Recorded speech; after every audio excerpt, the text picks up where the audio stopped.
Can a single structural defect condemn a whole season of Formula One, even with the talent of Leclerc and Hamilton at the wheel? What is happening with the SF-25 could be the most frustrating response for Tifosi. The SF-25 is not only unstable when the ground is not perfectly level or when faced with changes in the track profile. The truly alarming is that its performance falls into a mince as soon as it comes out of an extremely narrow range of optimal height, something that in modern Formula One is almost impossible to maintain constantly. This structural fragility has enormous implications, because it directly affects the efficiency of the car's soil, especially under the current soil effect regulations. In the case of SF-25, when the car rises just a few millimeters above that ideal range either by fuel load, due to piano's rebounds, or even for braking compression, the aerodynamic flow that generates the suction under the car is broken. The result is an abrupt loss of aerodynamic load, which translates into a grip fall, lack of stability and difficulty rotating in curve.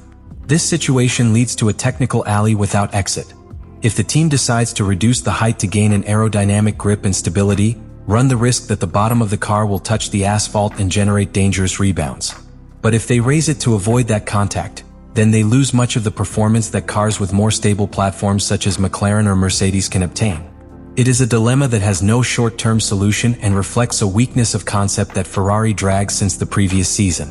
This problem is also related to how pilots should drive the car. Charles Leclerc and Lewis Hamilton have had to constantly modify their piloting style to try to compensate for this inconsistency on the platform. They have had to be more careful in pianos, avoid aggressive trajectories that generate abrupt compressions, and even adapt in areas where other cars can attack without reservations.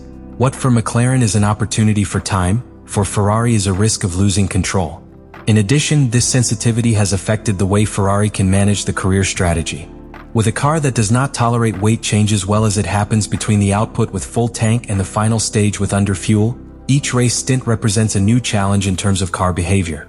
The planning of the stops, the choice of compounds and even the ideal moments to display electric energy of the hybrid system are conditioned by this factor. Ferrari, instead of thinking about how to attack or at what time to execute an offensive strategy, must play defensive so as not to fall into a critical performance zone. During the weekend of the Spain Grand Prix 2025, Ferrari engineers worked against the clock to implement modifications on key car. They changed engine maps, redefined the behavior of the differential at the curve input, altered brake settings and rescheduled the hybrid system.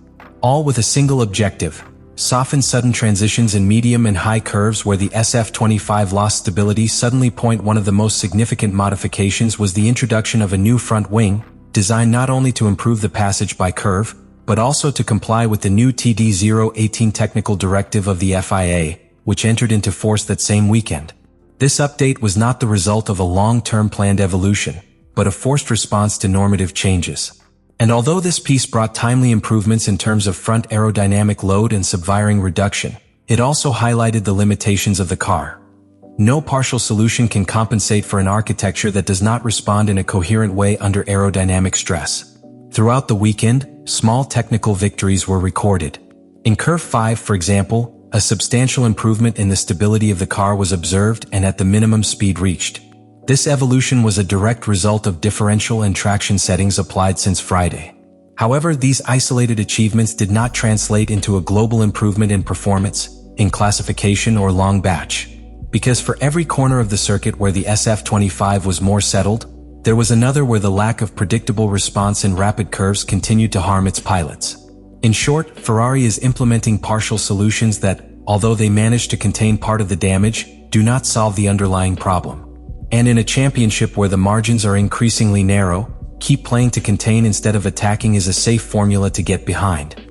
During the 2025 Grand Prix, the Ferrari SF-25 not only faced the structural technical challenges that already condition its usual performance. An additional, subtle but determining factor became the catalyst for many of his problems: the extreme heat that dominated the weekend at the Barcelona-Catalunya circuit. With environmental temperatures that were around 24 degrees Celsius and peaks of more than 40 degrees Celsius on the asphalt, the climatic conditions tested not only the physical resistance of the pilots, but the capacity of the equipment to keep their cars within the ideal operating windows. For Ferrari, this context became a silent nightmare.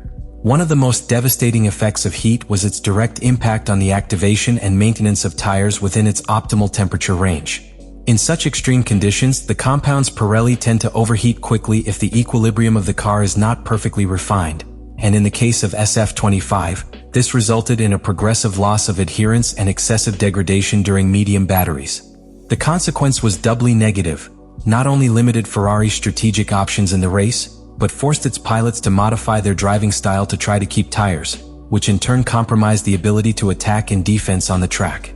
In addition, overheating was not limited only to tires. The thermal management of the power unit also became a constant concern for engineers.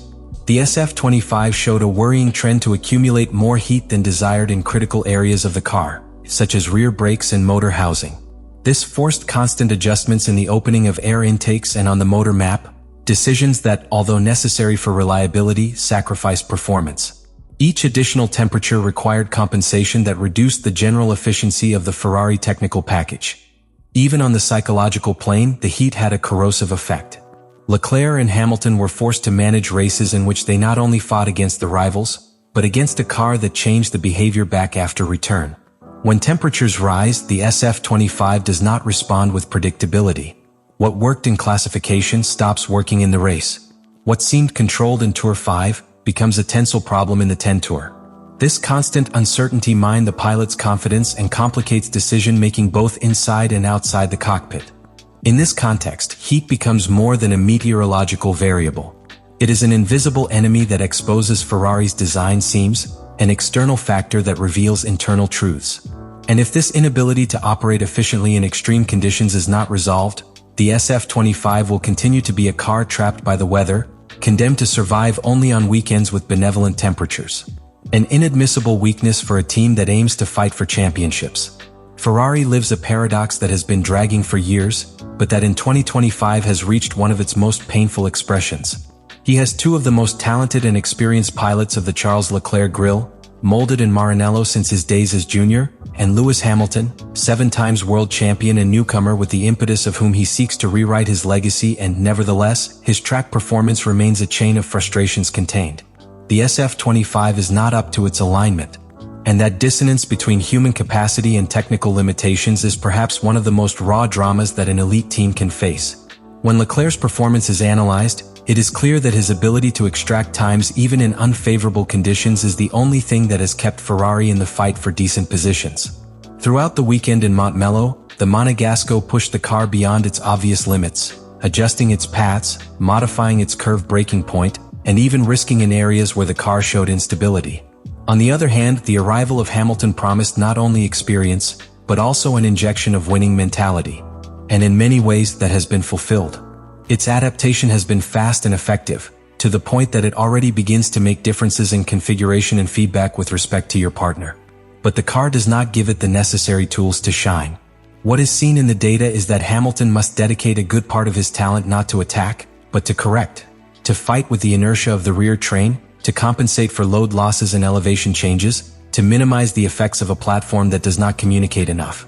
And that not only limits its ability to compete to the fullest, it also delays the process of emotional adaptation with the car, something fundamental for a pilot seeking redemption. This talent waste also has a devastating strategic effect. When there are pilots capable of executing aggressive strategies, advancing with precision and conserving tires with mastery, the logical thing would be to design careers around those strengths. But Ferrari, caught in his own technical limitations, is forced to play defensive. The team no longer designs attack plans but containment mechanisms. The stops are made to avoid major damage, not to gain positions. The configurations prioritize the minimum stability, not the pure performance. It is like having two chess champions and giving them an incomplete board to compete. This weekend in Barcelona served as an open sky laboratory.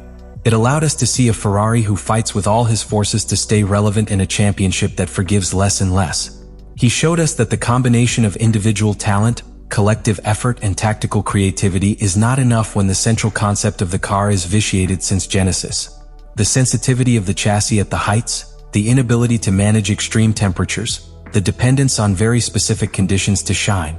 All these factors are interconnected to form an equation that, until now, only yields intermittent results. In spite of everything, the most valuable thing Ferrari has at this time is not his car, not even his technical improvements. It is its alignment of pilots and their ability to adapt. Both Leclerc and Hamilton are demonstrating that they can operate in adverse environments, that their experience and determination can still make differences to rivals that, under normal conditions, have more refined tools.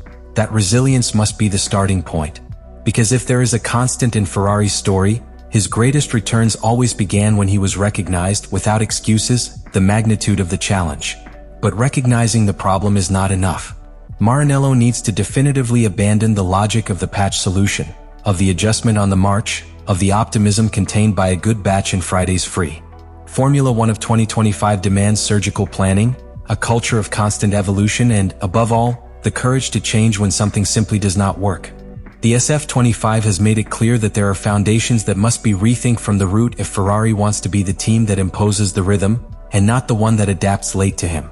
The question that is open is brutally simple. Will Ferrari ready to break your own molds before it is too late? Because with the quality of pilots you have and the available resources, remaining a team that only reacts is not an acceptable option.